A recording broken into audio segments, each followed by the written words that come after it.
સાંભળતા અને વિષયનો રોગ આપણને લાગી ગયો છે.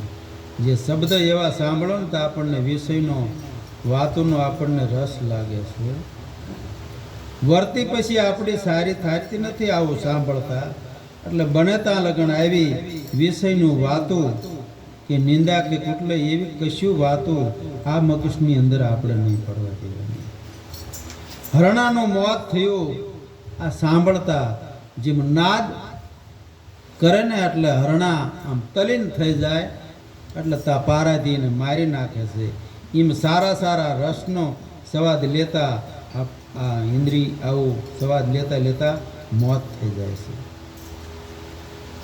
સપ્રસ બીજાનો કરતા એટલે બીજો જાણી અને આવો મોહમાયાનો સપ્રસ કરે છે અને મન ને તન બધું પછી એનું બગડી જાય છે.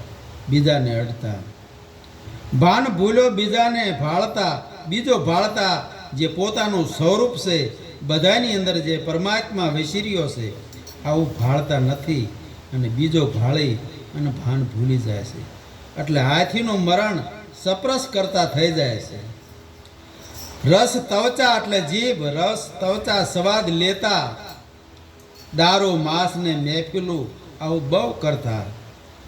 આવા સ્વાદ લેતા મન બહુ મલકાતું.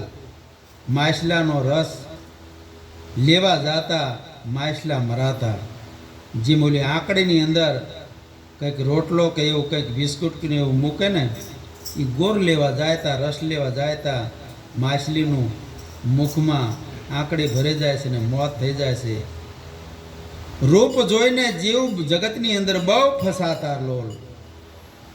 માયા દેખીને બહુ મલકાતા. અંતે તો કંઈ ભાવતા નથી પણ પ્રકાશ દેખી અને પતંગિયા બળી જાય છે. પ્રકાશ થાય ને એટલે પતંગિયા આપણે ભડકો કેવો કર્યું ને એટલે નોઠાઈ આવીને બળી જાય છે. એમ રૂપ દેખી અને ઘણાય પતંગિયા બળી જાય છે. ગંધ સંસારનો સારો નથી લેતા.